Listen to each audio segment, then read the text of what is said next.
Hi everyone, this is Shama Keskar. I am a co-founder and CTO at Nickelytics. It's an out-of-home advertising company that we launched in 2019, and I'm also working as a test engineering director for a financial tech services company called Aspiration.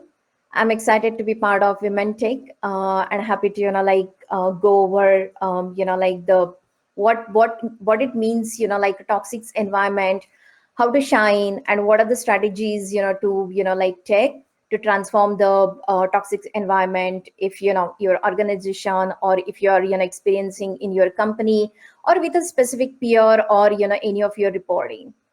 So let's get started. Hopefully this works. Okay, perfect. Yeah, one of my recommended book on toxic environment is basically Raising Above a Toxic Workplace, which is by Gary Chapman. There are a couple of quotes which I live by, and I'm sharing here with you. So let's first take a step back and understand what a toxic environment means.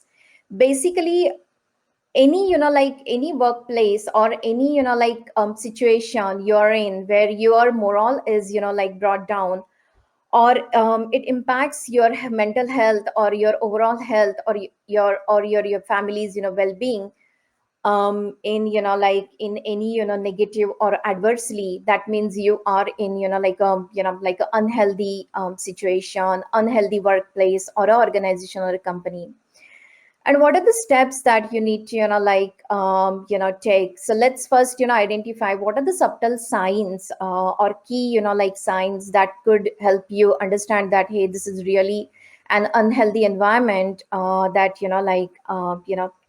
we are in. There are few signs of unhealthy environment. As we all know, bullying, abuse, threats, any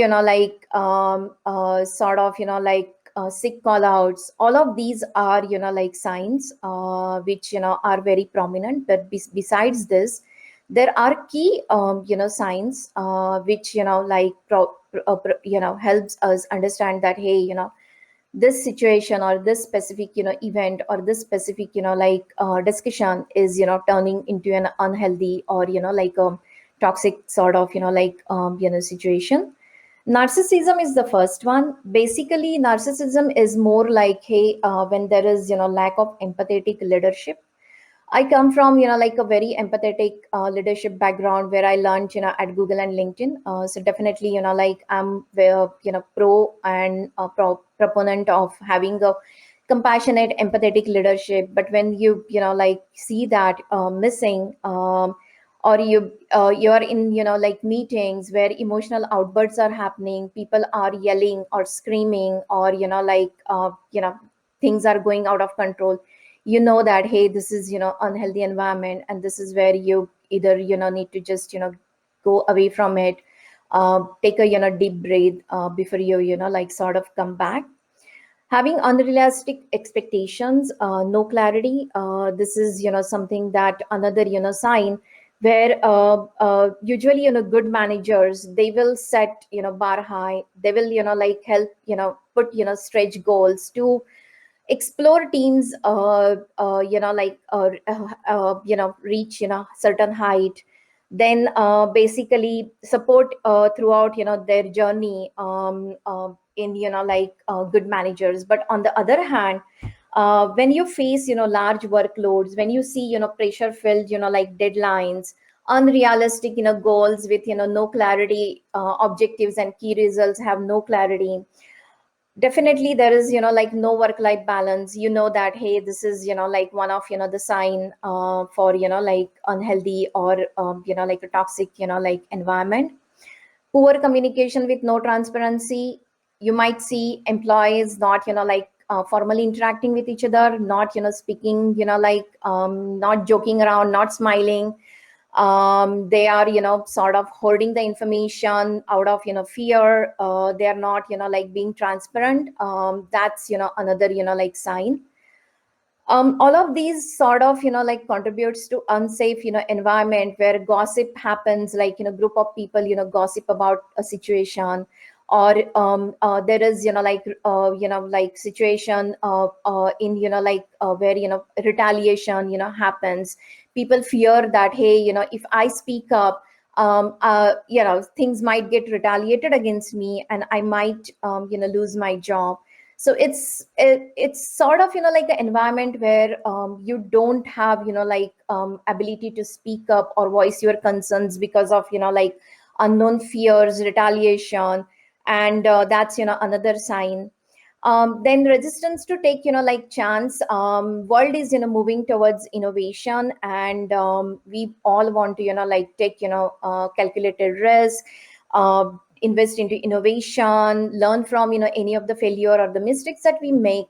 And we want companies, our leaders, our managers, our peers to sort of adopt equally sharing the shoulder with us to take chances, and not have fear of failures. But if you see your company is not or your workplace is not investing into innovation, they have fear of failures, or the same mistakes are sort of repeating, that, hey, this is sort of an environment that you want to take steps to change or transform. So these are some of the signs. There are many different signs that could imply that, hey, this is an unhealthy environment that we are in. And here are steps that you could take to sort of help yourself, protect yourself, take care of yourself in a toxic situation or an environment or in a workplace. We spend so much of work life, so many hours at work, in person, or nowadays new norm is remote work. It's incredibly important that we feel comfortable in at our workplace, with our peers, with any meeting. So one of the most important thing to shine is being confident. And being confident means being believing in yourself, no matter what the situation is. As long as you believe in yourself, definitely that, hey, the people who are very manipulative will not be able to manipulate you, because, hey, you believe in yourself, you are confident about how that, hey, what I'm recommending or suggesting, or the action I'm taking, I believe in those actions. Even if I fail, I'm ready to be vocally self-critical and learn from my mistake. So definitely confidence is one aspect that you can inbuilt and use as one of your huge strength to tackle any of this kind of unhealthy environment or a situation.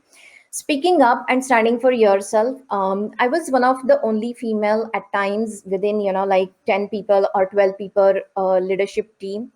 So getting heard was a challenge that I myself have faced, but I find my ways to get out of that.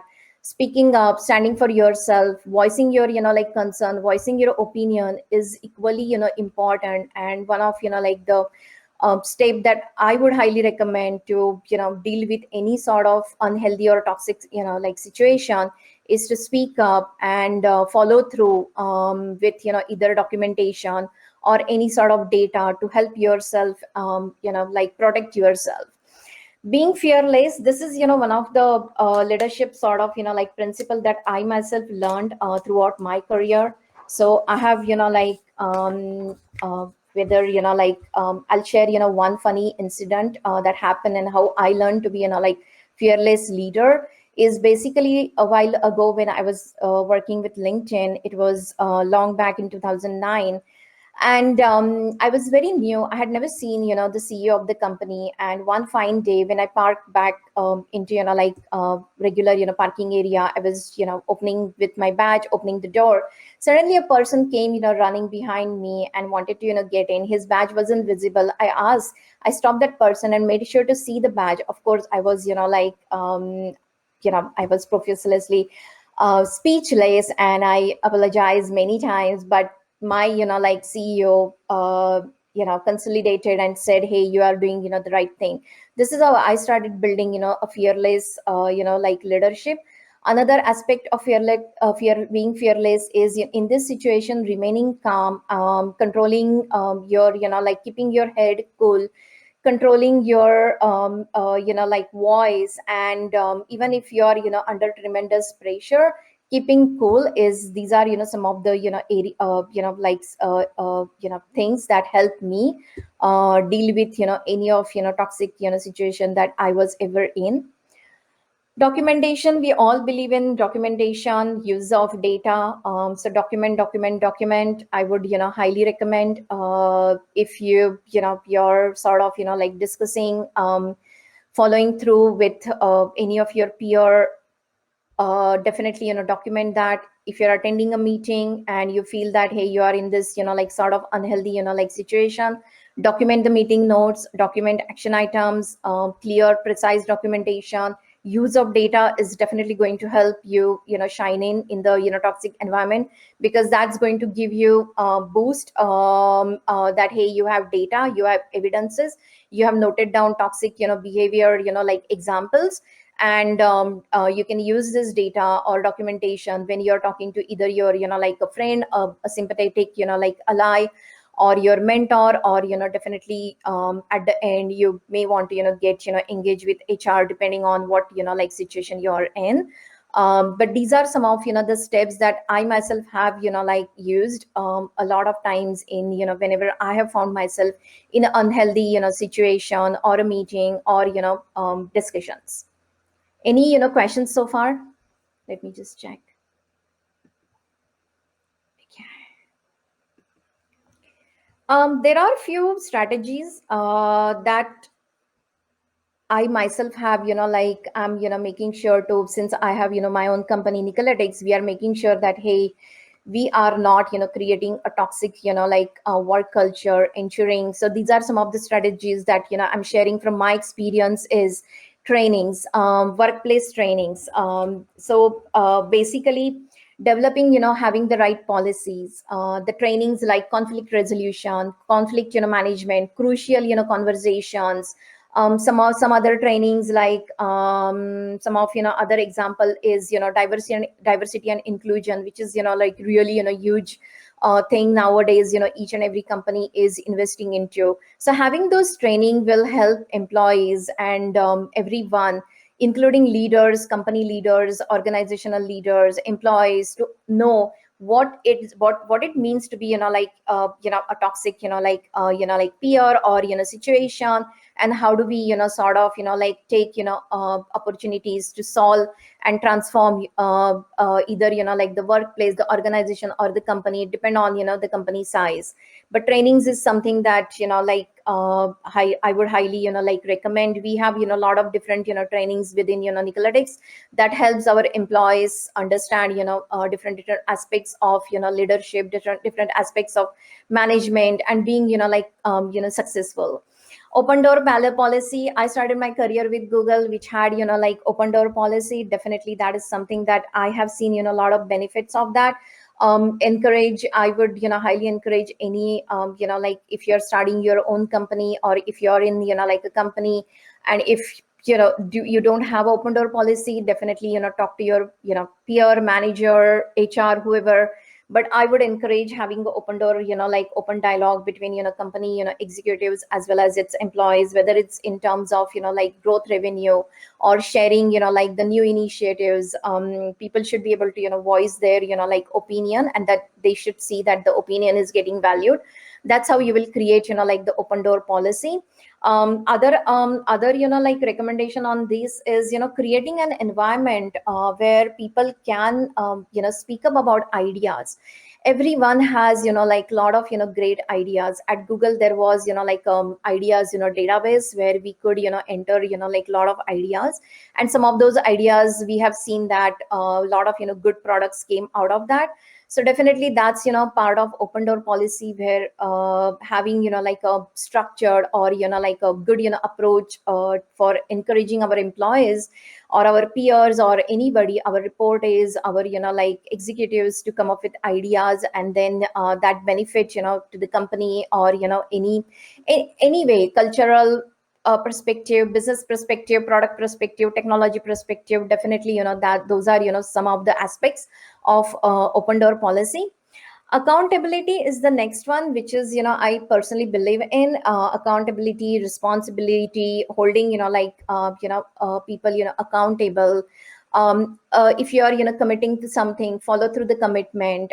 If leader should execute on like actions. If you have an open door policy, you will get a lot of open and honest feedback that you can action on. Make those actions account visible to your employees, and show them that hey, how you are holding yourself accountable. Be a leader who holds like yourself oneself accountable. People usually like follow through and cultivate like similar approach. So led by example is goes with accountability. And all of these trainings, open door policy, accountability, commitments, ownership, all of these sort of contributes to having a safe environment. So the way to create safe environment is to like having a lot of changes made in terms of how you like communicate, what kind of like trainings infrastructure you have, how you are holding yourself accountable as well as your peer equally accountable. And having a safe environment will help result into employee retention, and getting like good rewards and recognition programs. Employee will feel safe to they will think about this is their own company. They will go above and beyond. The growth will like you will see a lot of positive impact on overall growth of the company. So having a safe environment where people are not fearful of retaliation, and they can like speak about whatever they want, is will boost overall improving your organization's health, your company health, or your overall workplace health. So these are some of like the strategies that like I would like to share with all of you.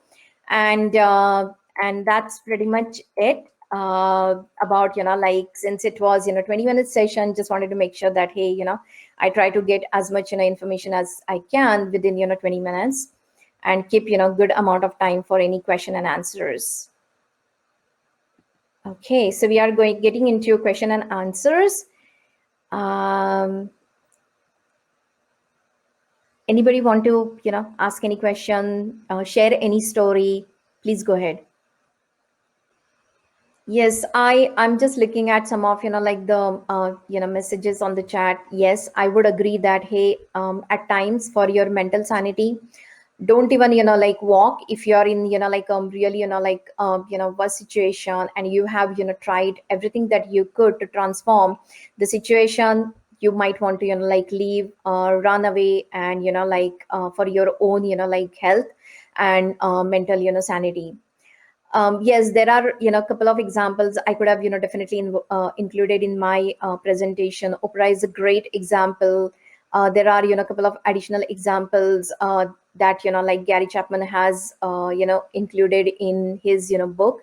One of the example is of a well-known successful teacher, where a teacher was taking underprivileged like students, and investing into them to make them successful. But when a new principal joined, that principal had some like concerns, and principal was like more of a toxic personality. And how this school teacher still continued to thrive even in the toxic like environment, and continue to make positive impact on students life. That's like a really admirable story that is mentioned in the in that book. Definitely I would recommend reading that. All right, if no questions, I'm at time. This like session will be shared. My slides, I will definitely make sure to share these slides with everyone. So yeah, that's about it. Thank you, everyone.